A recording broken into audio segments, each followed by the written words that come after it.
I'm going to start washing my hands for the first time. Thanks, Anna. Well, we all know that foods like bread and sugar can pack on the pounds, but now research revealing that these carbohydrates may be doing more damage than thought. A new book claiming these types of foods could have a surprising impact on your brain, even Alzheimer's. Joining us now is the author of this book, Grain Brain, the book that details the theory, neurologist Dr. David Perlmutter. And congratulations, I understand the book this morning is #1.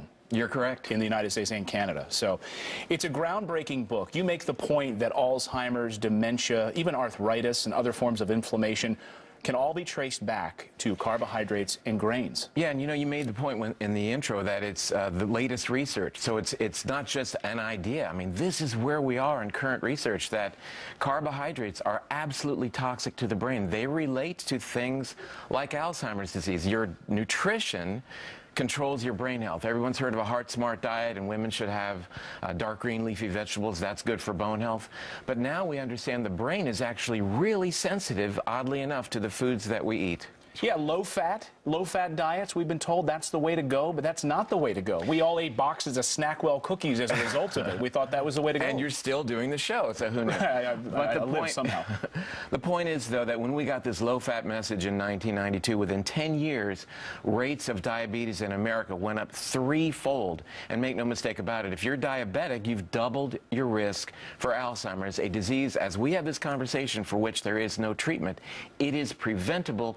You can prevent Alzheimer's disease based upon the food that you eat. And it's remarkable, you make the point in the book, too, that it's reversible, even within a matter of days. We had one of our makeup artists admit that she had actually gone on this plan and reversed and got rid of her arthritis in a matter of 30 days. Absolutely. I mean, what you're basically doing is understanding that your food is more than the what we call the macronutrients, fat, carbs, and protein, and the micronutrients, like vitamins.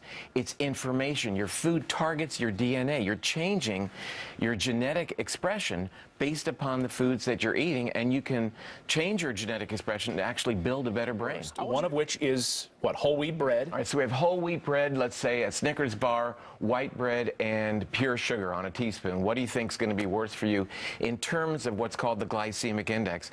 And frankly, most people get that wrong. They choose either the sugar or maybe the Snickers bar, and I'm not knocking the Snickers bar, but the highest glycemic index, that food that will raise your blood sugar, not only the highest and longest, happens to be the whole grain goodness that we've all been sort of programmed to seek out over the years. That's the wrong information. That's not what you want to be eating in terms of building a better brain. Unbelievable. So the whole wheat bread, get rid of it from your breakfast. What we're saying here is, you know, not all fats are good.